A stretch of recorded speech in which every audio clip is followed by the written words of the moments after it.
이재명 대표 피습 뒤 잠시 숨고르기에 들어갔던 이낙연 전 대표가 이번 주 탈당을 예고했습니다. 한편 국민의힘 한동훈 비대위원장은 영입 인재를 발표하고 부산 방문을 앞두고 있는데요.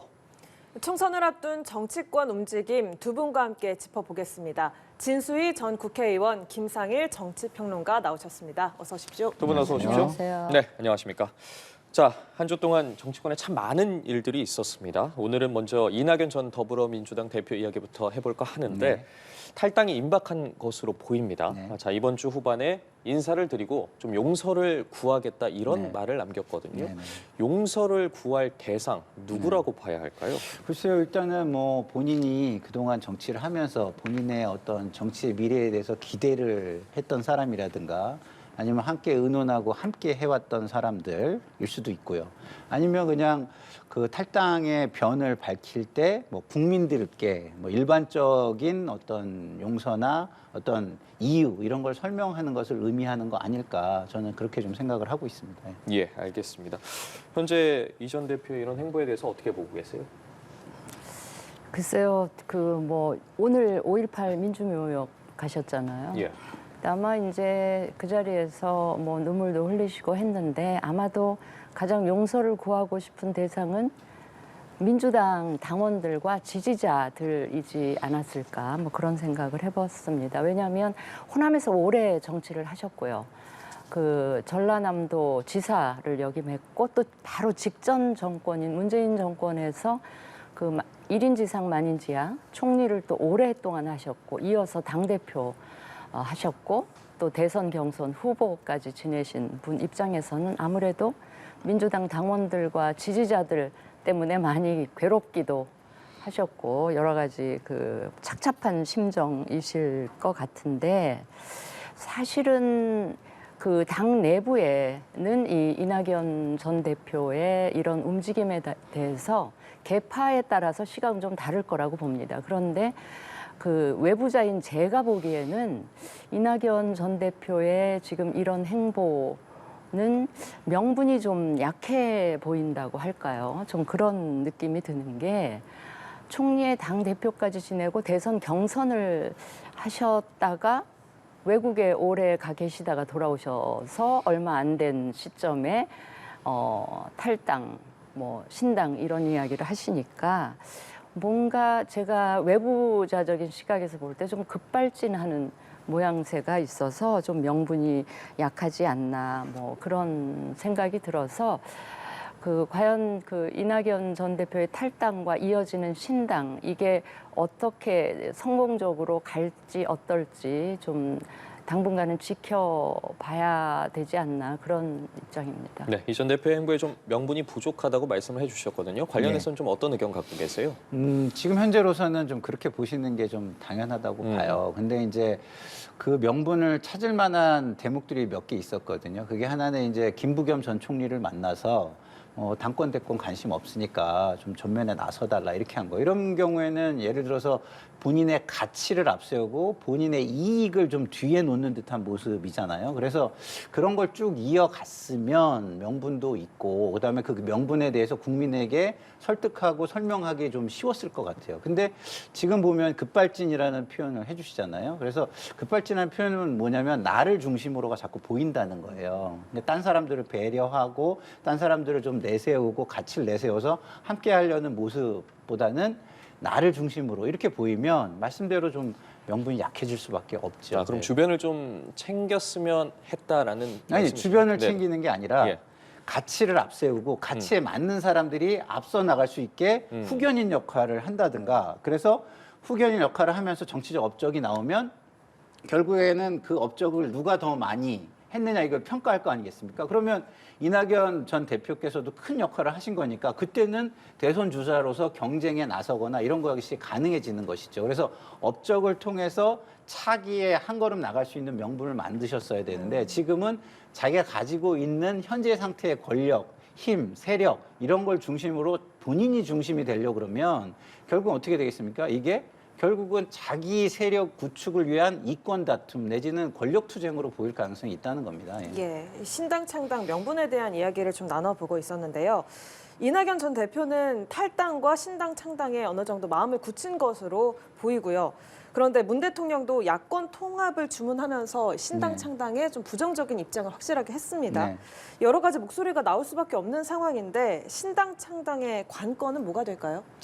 글쎄요, 관건은 좀 전에 제가 좀 설명을 드린 것 같고, 예. 좀 문재인 대통령께서 하신 말씀에 대해서 좀 말씀을 드리고 싶은데, 저는 이런 거예요. 예를 들어서, 분열이라는 표현을 썼잖아요. 근데 분열이라는 표현은 좀 아까 제가 말씀드린 것처럼 자기 세력을 구축하려거나 이익을 챙기려고 하는 어떤 권력 투쟁적 관점에서 볼 때 그래요. 근데 이낙연 전 대표가 얘기하는 거는 사실 지금 그건 아니거든요. 예. 지금 양 당이 다 사당화돼 가고 국민의 삶과는 관계없는 이야기로 서로 싸우면서 대결의 정치, 증오의 정치를 쌓아가고 있습니다. 그런 부분에 대해서 새로운 선택지를 주겠다라는 거예요. 그러니까 그것이 분열인가요? 저는 그것은 분열이 아니라고 보거든요. 근데 아까 제가 말씀드린 것처럼 이거를 중심으로 안 가고 내가 중심이 되겠다 이렇게 하면은 자기 세력을 구축하려고 하는 걸로 보일 수 있어서 오해받을 수 있는 여지는 있다고 봅니다만 기본적인 거는 이거는 이재명 당대표가 이거에 대해서 명분을 뺏어올 수 있는 그런 모습을 보이지 못한 것에서 찾는 게 더 맞다라는 말씀을 하나 드리고 싶고요. 지금 이재명 당대표를 윤석열 대통령이 일방적으로 무시하고 있습니다. 그럴 때 우리가 뭐라고 얘기를 하냐면, 뭐 저를 포함해서 많은 사람들이 뭐라고 얘기를 하냐면, 힘 있는 사람이 먼저 손을 내미는 게 맞다. 이런 얘기를 합니다. 그리고 그 힘이 있기 때문에 그 힘을 통해서 힘이 없는 사람들의 문제를 해소하거나 그게 안 되면 국민을 승복할 수 있을 정도로 설득하는 작업을 할 수 있다. 이런 말을 하는데 이재명 당대표가 그 작업을 충분히 했고 하고 있다라고 생각하는 사람은 저는 많지 않다고 생각을 해요. 그렇기 때문에 문재인 대통령의 이 말씀이 과연 저는 맞는 말씀인가, 저는 그거에 대해서 좀 의문이 듭니다. 예, 이 문재인 대통령의 이야기 그리고 또 신당 창당 행보에는 아무래도 현역 합류 여부가 좀 중요하지 않을까라는 생각이 드는데 어떻게 보고 계세요? 이낙연 그 전 대표의 행보에서 예. 현역 의원들이 과연 얼마나 참여할 것인가. 예. 그래서 민주당 내부의 분위기나 상황을 제가 정확하게 알 수는 없으나 그 원칙과 상식의 내분 현역 의원님들이 이낙연 전 대표가 다음 주 중에 탈당을 선언한다고 해도 바로 같이 뛰쳐나와서 합류하거나 그러지는 않지 않을까 싶은 생각이 들고요. 조금 다른 역할을 모색을 하면서 궁극적으로는 합류를 하더라도 당장은 아닐 것 같다. 그런 생각이 듭니다. 저는 이 신당을 놓고 보면 지금이 물론 이제 총선 때마다 신당 제3지대 얘기는 늘 있어 왔습니다만 이번 총선 앞두고 이 그 전체 분위기나 여건이 제3지대나 신당이 태동하기에 가장 좋은 토양이나 여건은 또 여론은 만들어져 있는 것 같아요. 예. 근데 한 가지 걸림돌은 뭐냐면 국민들이 일정 부분 기대는 하면서도 신당에 대한 평가 기준은 굉장히 엄격해요.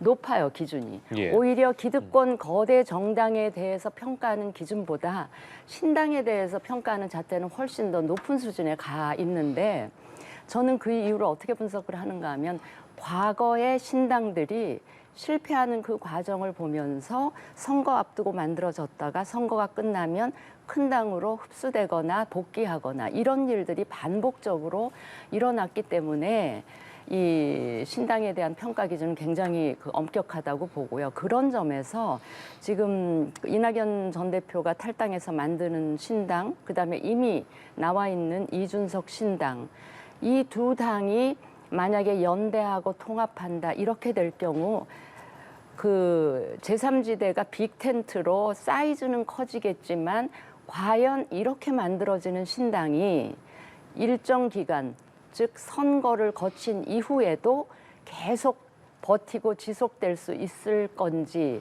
저는 이 서로 정체성이 다르고 이런 정당들이 같이 통합하고 연대하는 식으로 무조건 몸집 불리기에만 나서는 식으로 새로운 당이 만들어진다면 결국 과거에 실패했던 신당 상황을 답습하지 않을까 그런 생각이 들어서 신당을 지금 하고 계신 분들, 지금 원칙과 상식에 계시는 분들, 예. 이낙연 대표 또 이준석 신당에 이미 가 있는 이분들이 과거 신당들의 실패 사례를 잘 보면서 당장의 현역 많이 모으기, 몸집 부풀리기 이런 거에만 너무 몰두하지 않아줬으면 좋겠다 하는 제 개인적인 바람을 예. 좀 이번 기회에 말씀을 드립니다. 말씀을 해주셨으니까요. 네. 오는 9일에 또 이낙연 전 대표와 이준석 전 대표 또 금태섭 전 의원이 만나지 않습니까? 네, 네. 그렇다면 세 명의 연대 가능성, 세 신당에 대해서 좀 연대 가능성에 대해서 낮게 보고 계시는 건가요? 이제 상견례 정도는 하고 주변에서 좀 만나라 하니까 일단은 만나기는 할 텐데요. 모르겠습니다. 각 주체들이 지금 어떤 입장을 가지고 그 만남에 들어오는지 모르겠지만 일단 저 개인적인 생각은 조금 전에 말씀드렸지만 과거 신당의 실패 사례를 잘 좀 들여다보면서 무조건 몸집 불리기에 신당은 하지 않았으면 좋겠다. 지금 거대 양당이 다 국민의 불신과 비판에 직면해 있지 않습니까? 그러니까 어느 때보다 제3지대 신당에 대한 기대치가 있을 텐데 설사 이준석 신당과 이낙연 신당이 따로 가면서 각자의 몸집이 작더라도 그렇게 계속 가서 끝까지 가주는 게 저는 국민들의 기대에 더 부응하는 길이 아닐까. 서로 생각이 다르고 정치하는 목적과 비전이 다른데 그냥 무조건 묻지마 연대식으로 하면 뭐 총선에서 몇 석 더 얻을 수는 있겠으나 그 이후에 오히려 당내 갈등이나 자리 다툼이나 노선 투쟁 같은 게 더 심해지면 저는 급기야는 분열까지 이르게 될 수도 있고 그러면 결국은 그거는 국민의 기대를 저버리는 일이기 때문에 작게 시작하더라도 길게 보고 갔으면 좋겠다 하는 말씀을 꼭 신당을 지금 준비하고 계시는 분들한테 드리고 싶습니다. 네, 신당 창당 등과 관련해서 좀 장기적인 관점에서 바라보는 게 필요하다는 말씀을 네. 해주셨는데 네. 제3지대가 확실히 요즘 관심을 받고 있지 않습니까? 네. 현재 상황에 대해서는 좀 어떻게 보고 계세요? 지금 해주신 말씀이 다 맞아요. 그렇기 때문에 이제 신당을 하겠다는 사람들을 보면은 서로 대의가 겹칠 수가 있거든요. 그러면 대의가 겹쳤을 때 그 대의로 합쳐지는 건 저는 가능하다고 봐요. 그 대의라는 거는 어떤 부분을? 그리고 지금 얘기하는 예. 것들이 뭡니까? 지금 양 당의 대결의 정치, 혐오의 정치를 극복하고 민생이나 국민의 삶을 중심으로 하는 정치의 교체, 그러니까 정치 교체죠. 정치 교체. 그리고 지금 기득권을 유지하고 있는 사람들, 이런 사람들을 교체하는 인물의 교체, 이런 것들이 저는 대의라고 봐요. 그러려면 지금 신당을 하려고 하는 사람들도 기존 인물들이에요. 그러면 이 사람들은 마중물이 될 생각을 해야지 본인이 새 술이 되려고 하면, 그러니까 새 부대가 되려고 하면 안 됩니다. 새 술을 담을 새 부대가 되려고 하면 어떻게 되겠습니까? 그 술이 과거에 저기가 돼서 새술이 되지 않잖아요. 헌술이 되는 거죠. 그래서 저는 기본적으로는 신당을 하려는 사람들이 대의와 명분이 제일 중요하다. 우리 지금 의원님 말씀해 주신 대로 제일 중요한데 그거를 또 국민들에게 설득하려면 선공후사, 대의를 앞세우는 모습, 본인들은 뒤로 물러나 주는 모습. 그래야 또 주요 플레이어들끼리의 신뢰가 확보가 됩니다. 왜냐하면 지금 이게 서로 합쳐지지 못하는 이유는 간단해요. 서로 본인이 대장하려고 하는 것처럼 보이잖아요. 그럼 이게 깨지는 거예요. 그래서 저는 상호 간에 이제 신뢰가 있으면 빅텐트도 가능하다. 그리고 빅텐트가 가능해야 좀 전에 우리 진수희 의원님께서 말씀해 주신 그냥 사라지는 정당이 안 됩니다. 빅텐트가 돼서 100석 이상이 돼야지 이게 100석 이상은 안 되고 뭐 한 30석, 40석 되면요. 제가 볼 땐 사라져요. 그러니까 정말 신당하는 사람들은 어떤 생각을 해야 되냐면 요번에 나가서 정말 정치를 아예 교체할 생각을 하고 그러려면 우리가 100석 이상을 얻어야 된다. 이 생각을 가지고 신당을 해야 한다. 저는 이런 생각이 듭니다. 예, 또 앞서 한동훈 비대위원장이 이상민 의원의 입당 제안을 했는데요. 이상민 의원이 옮기기로 했습니다. 연합뉴스와의 통화에서 2, 3일 내에 국민의힘에 입당하겠다라고 밝힌 건데 또 그러면서 한 위원장과 이야기를 해보니 내 정치 철학 비전과 맞다라고 입당 이유를 밝혔습니다.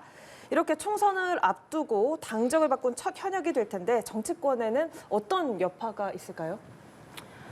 저는 뭐 이상민 의원이 국민의힘에 입당한 거는 이미 충분히 예견된 그런 상황이었기 때문에 저 자체가 뭐 정치권에 큰 영향을 주기는 저는 없다고 보고요. 네, 큰 여파 예, 큰 미치는 파장 같은 적을 수 거는 있다라고 생각하시는 별로 거죠? 예. 없다고 보고 이상민 의원 입장에서는 민주당 탈당한 이후에 지금 시간이 조금 흘렀잖아요.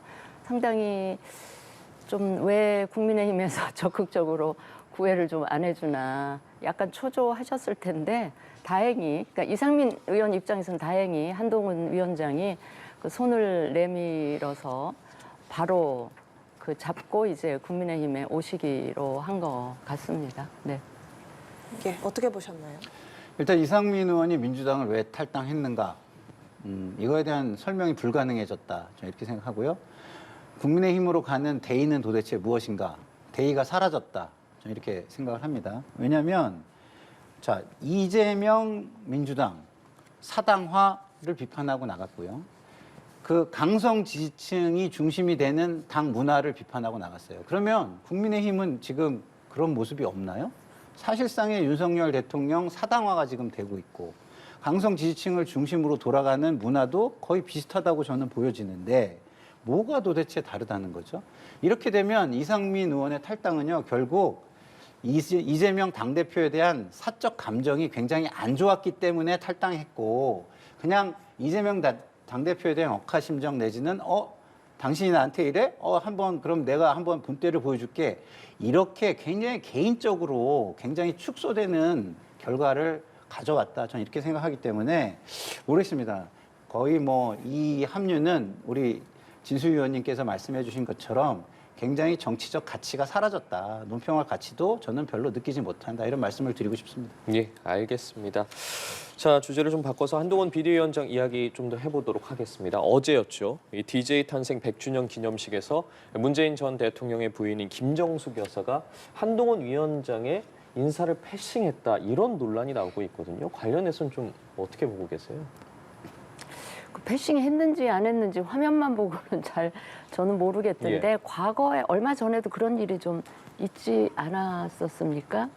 김정숙 여사께서 누군가를 저기 황교안 전 대표였나요? 예, 관련한 네네. 부분에 있어서 여러 예. 논란들이 종종 일어나곤 했었죠. 네네네. 그런 상황이라 진짜 패싱했는지는 김정숙 여사한테 좀 여쭤보는 게 맞을 것 같은데 아무튼 이제 한동훈 위원장이 첫 이제 그 여야가 공식적인 행사에서 만나는 그런 시기인데 그런 민망한 상황에서 한동훈 위원장이 또 재치 있게 또 좀 겸손한 어조로 그 대응을 했더라고요. 예. 다음에 되면 더 공손하게 예, 본인을 몰랐을 수도 있다. 다음에 되면 더 있으니 공손하게 그렇게 인사드리겠다. 예. 하겠다. 그래서 그거는 잘 지나간 것 같다는 생각이 듭니다. 네. 예. 관련한 논란에 대해서는 좀 어떻게 보셨어요? 글쎄요, 화면을 보면 패싱을 한 것 같은 느낌도 드는데 해명이 좀 잘 됐으면 좋겠다라는 생각이 들고요. 정말로 패싱을 하신 거라면 참 저는 약간 어린아이들만도 못한 거다 이런 생각이 들어서 우리 민주당의 대표성이 있는 분 중에 한 분이잖아요. 근데 그럼 민주당의 수준을 굉장히 좀 떨어뜨리신 결과이기 때문에 좀 민주당의 일원으로서 좀 창피할 수 있는 부분이다 이거는. 그렇기 때문에 잘 해명하셨으면 좋겠다 이런 생각이 들고요. 지금 결론적으로 한동훈 비대위원장만 좀 띄워주는 지금 이게 상황이 돼버렸어요. 그래서 결국 이게 우리 당에 전혀 도움이 안 되는데 한동훈 장관이 아까 말씀하신 대로 대응을 굉장히 좀 잘 하고 있는 것 같고요. 예. 우리 김정숙 여사 측에서 이거에 대한 설명이나 이런 것들을 좀 잘해서 이런 것들을 좀 잘 해소했으면 좋겠다 이런 생각이 듭니다. 예, 알겠습니다. 한편 국민의힘은 공관위 출범 준비에 한창입니다. 내일 추가 인재 영입 대상도 발표되는데요. 여기에 포함된 인사를 보니까요. 정성국 전 교총회장 그리고 학교폭력 전문 박상수 변호사, 이수정 교수 이렇게 포함이 돼 있는데 인재 영입 인사들에 대해서 어떻게 보고 계십니까? 두 분 그 발표된 분들만 보면 우선 그 교총 회장 출신의 정성국 그 회장님. 예. 이게 이분이 그 75년 그 교총 역사상 초등학교 교사 출신으로 회장이 되신 최초의 사례라고 하더라고요. 아마도 교총 회원들이 이 초등학교 교사인 정성국 회장을 뽑으신 거는 최근 수년 사이에 특히 초등학교 교사들이 이런저런 굉장히 스트레스에 시달리면서 극단적인 죽음을 하신 경우들도 많고, 그래서 교권 추락 또 교사들의 사기 저하 뭐 이런 일들이 많이 초등학교 중심으로 오히려 많이 일어나는 이런 사례가 거듭되다 보니까 아마 교총 회장도 이런 분으로 뽑은 것 같고, 우리 사회 전반적인 문제 중에 하나가 이제 그런 문제일 텐데 아마도 또 그런 부분을 잘 대변하고 또 문제 해결을 할 수 있는 대안 같은 거를 국회에서 제시하실 수도 있을 것 같아서 저는 좀 평가하고 싶고요. 그 박상수 변호사라고 하는 분도 학폭 관련해서 좀 전담하는 변호사 출신인 분인 것 같아서, 학폭 역시 우리 사회 여러 사회 문제 중에 굉장히 중요한 문제이기 때문에 뭔가 국회에서 좀 그 의미 있는 그 대안 제시의 역할을 하실 수 있지 않을까 싶어서 지금까지 인재 영입 한동훈 위원장이 들어서시고 난 이후에 인재 영입 두 분은 비교적 잘된 영입이다, 이렇게 평가를 해드리고 싶습니다. 네, 알겠습니다. 한동훈 위원장의 첫 번째 인재 영입 어떻게 보고 계세요? 뭐 제가 일단 이 두 분의 사적인 어떤 도덕성이나 이런 거는 모르는다는 거를 좀 전제하에 말씀을 드리면 지금까지의 인재 영입 중에는 가장 잘했다 이런 생각이 들어요. 왜냐하면 제가 이 방송에 나와서도 제가 말씀을 드렸지만 그동안 국민의힘의 인재 영입은요 브랜드가 없었어요. 그냥 마구잡이식으로 좀 많이 뭐 괜찮다 싶으면 막 데려오는 뭐 이런 느낌이 들었다면, 이번에는 교육에 좀 특화해서 메시지가 있는 사람들을 데려왔다라는 측면에서 하나로 묶어가지고 간판을 달아줄 수 있는 인재 영입인 거거든요. 그러니까 브랜드를 만들 수 있는 거죠, 하나의. 그런 측면에서 기획이 좀 잘 됐다, 이런 말씀을 드리고 싶고, 그다음에 사회 문제가 지금 되는 부분들에 메시지를 줄 수 있다는 측면에서 정무적 감각이 좀 돋보이는 인재 영입이다, 이렇게 볼 수 있거든요. 그래서 지금까지 양당의 인재 영입 과정을 쭉 지켜보면 이번에 인재 영입은 그런대로 굉장히 괜찮은 어떤 기획과 정무 감각이 있었다. 그래서 지금까지로 보면 가장 잘된 인재 영입 중에 하나다, 이런 생각이 듭니다. 두 분 다 긍정적인 평가를 해주셨는데, 이런 가운데 한동훈 위원장 10일에 부산을 찾습니다. 현장 비대위 회의를 지방에서 하는 거는 처음인 것 같은데, 자, 부산 일정 뭐 미리 잡혀 있었고 부산대병원 이슈 등이 있지 않았습니까? 이것과는 무관하다고는 하지만 지금 이 시기에 좀 지지세를 다지기엔 적기라고 보십니까? 부산 방문 등과 관련해서 어떻게 보세요? 이제 우연히 이제 그렇게 맞아 떨어진 게 아닌가 싶어요. 지금 다른 지역들도 쭉 다니고 있다가 지금 부산에 가시는 거기 때문에 또 1박 2일 일정이라고 하네요. 그리고 이제 비대위원회도 거기서 현장에서 한다고 하니까 조금 더 신경을 부산 시민들에게 좀 주는 메시지가 이거 자체로도 있는 것 같은데, 가뜩이나 지금 부산 시민들이 지난 몇 달 전부터 상당히 좀 뭐라 그럴까요? 사기가 저하돼 있다고 할까? 좀 정치권에 대해서 실망한 부분이 있죠. 일단 많이 기대를 걸었던 부산 엑스포 유치가 일단 실패로 돌아가서 많이 사기가 떨어져 있었을 텐데, 최근에 아시다시피 이제 이재명 대표가 이제 피습 사건 이후에 이재명 대표가 원래 부산에 내려가신 것도 그 엑스포 때문에 좀 실망해 있을 그런 부산의 민심을 좀 다독이기 위한 그런 목적도 있으셨을 텐데, 가지고 피습을 당하신 이후에 굳이 부산 그 아주 최상급의 외상센터를 갖고 있는 부산대병원을 두고 서울대병원으로 올라오시는 과정에 사실은 부산 시민들이 한 번 더 정치권에 대해서 실망을 하시지 않았을까, 그런 생각이 들거든요. 그래서 아마 이번에 이제 한동훈 비대위원장이나 국민의힘 지도부가 내려가게 되면 이제 엑스포 실패에 따라서 그 실망하는 민심도 다독이고 그 엑스포 유치와 함께 부산 시민들에게 약속했었던 여러 가지 그러니까 차질 없이 진행될 거다라는 걸 좀 안심시켜 주는 것도 있을 것이고 그 이재명 전 대표에 대한 어떤 그 서운한 감정, 씁쓸한 감정 이것도 아마 국민의힘 지도부는 좀 달래 드리기 위한 그런 행보도 있지 않을까 싶습니다. 사실 이재명 대표 피스권하고 관련해서 제가 보건복지부 장관으로 있으면서 제가 권역 외상센터를 지정하고 그 설립을 설계하고 제안했었거든요. 제가 예. 장관 시절인 2011년에 그때 석혜균 선장이 소말리아 해적에게 피습당하고 이국정 교수로부터 아주 어려운 수술을 통해서 소생하셨잖아요.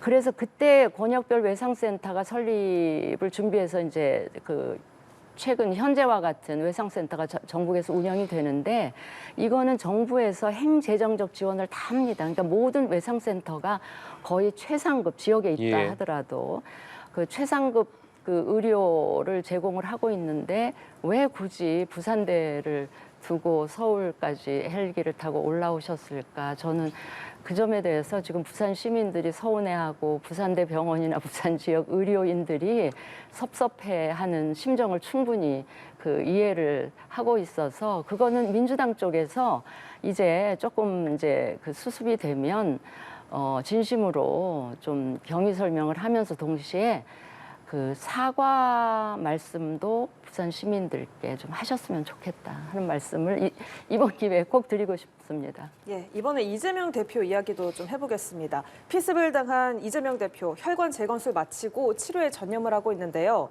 언제 회복하고 당무에 복귀를 할 수 있을지 알 수가 없는 상황인데 아무래도 총선을 앞두고 당대표 부재가 길어지고 있는 상황에 대해서 고민이 있을 것 같아요. 어떻게 병상 정치 가능성 있다고 보십니까? 저는 뭐 병상 정치 가능성 높다고 봐요, 개인적으로. 왜냐하면 부산 피습 야당 대표 테러 사건 이후에 사실상 돌출 발언들도 나오고 있고 굉장히 약간 혼란스러운 상황이잖아요. 그런 예. 상황 속에서 우리 당의 큰 스피커가 지금 없는 상황입니다.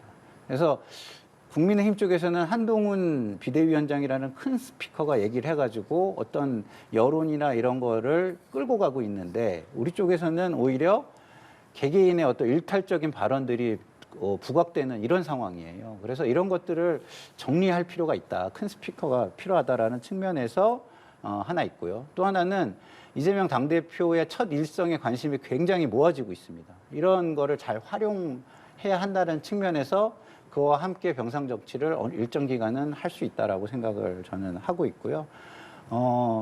좀 전에 우리 진수 의원님께서 말씀해 주신 부분에 대해서 제가 짧게 저도 말씀을 좀 드리고 싶은데 부산이라는 곳이 지금 예민한 시기에 예민한 장소예요. 근데 한동훈 비대위원장이 거기 가서 예를 들어서 이재명 당대표나 민주당과 관련된 논쟁적인 요소를 만드는 거는 저는 별로 좋은 전략이 아니라고 생각합니다. 그래서 말씀 주신 것처럼 부산 엑스포에 대해서 현 정부가 뭐 좀 미진했던 부분 이런 거를 인정하고 이야기하면서 앞으로 잘하겠다 이런 얘기만 하고 오셔야지 다른 얘기가 나오면 저는 오히려 지금 잘 어느 정도 끌고 가고 있는 거에서 오히려 역풍을 맞을 수 있다 이런 생각이 들고요. 그리고 부산 외상센터에서 서울로 올라온 부분에 대해서는요. 저는 개인적으로는 저라면 어땠을까라고 제가 생각을 해봐요. 입장을 바꿔놓고. 그러면 제가 해외에 갔을 때 제일 먼저 하는 게 뭐냐면 지도를 놓고 그 지역을 아는 겁니다. 왜냐하면 땅과 지리가 익숙해야 모든 게 자신감이 있고 안심이 되거든요. 그러면 이재명 당대표의 가족들이 부산 사람도 아닌데 이 선택이 주어졌을 때 서울로 당연히 올라오고 싶지 않았을까요? 저라면은 제 가족이라면 저는 제가 제일 익숙하고 굉장히 안심이 느껴지는 곳으로 오는 걸 저는 선택을 했을 것 같아요. 그래서 그런 정도로 이해해 주는 게 좋지 않을까. 물론 공인이라는 걸 생각하면 좀 더 생각하면 좋겠다라는 아쉬움은 약간 있지만 이것을 뭐 부산을 무시해서 그랬다든가 뭐 거기에 실력이 없었을 것 같아서 그랬다든가 여기까지 가는 거는 좀 과도한 해석이 될 수도 있다. 이런 말씀을 꼭 드리고 싶습니다. 예. 알겠습니다. 어쨌든 이 대표의 부재도 민주당의 공관위 구성을 완료를 했고 추가 인재 영입도 준비 중인데 이 내용 짧게 좀 짚고 마무리해 보도록 하죠. 이 쌍특검법에 대한 이야기 해봐야 될 것 같은데 민주당 입장에선 권한쟁의 심판을 청구한다는 구상이고 국민의힘 반발하고 있지 않습니까? 재표결 가능성에 대해서는 어떻게 보세요?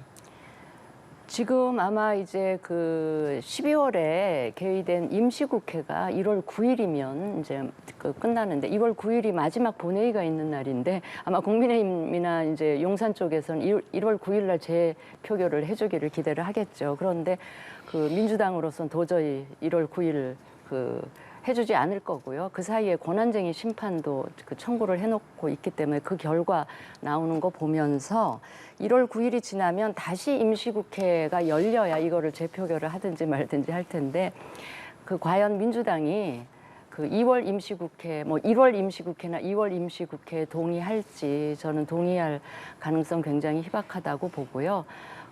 이거를 총선 임박한 시점까지 재표결 일정을 끌고 가지 않을까 이런 생각이 들고 바로 이런 점 때문에도 이재명 대표의 병상 정치가 더 길어질 수 있다고 저는 봅니다. 저는 이제 특검이라는 걸 했으면 특검을 한 의도와 목적이 있잖아요. 근데 그 목적을 이루기 위해서 모든 것을 해야지 그게 있는데 그걸 무시하고 행동을 할 수는 없지 않습니까? 그러면 이것이 지금 되려면 기대해 볼 수 있는 게 이준석 전 대표가 얘기한 것처럼 공천이 굉장히 무리한 공천이 되고 그 무리한 공천에 의해서 탈락한 분들이 신당행을 결정을 하고 그런다고 한다면 그분들까지 동참해서 이것을 통과시키는 게 가장 좋은 전략이 되겠죠. 그러면 당연히 9일 날은 민주당은 할 수 없을 것입니다. 예, 알겠습니다. 지금까지 진수희 전 국회의원, 김상일 정치평론가와 함께 정치권 이슈 함께 짚어봤습니다. 고맙습니다. 도움 말씀 고맙습니다.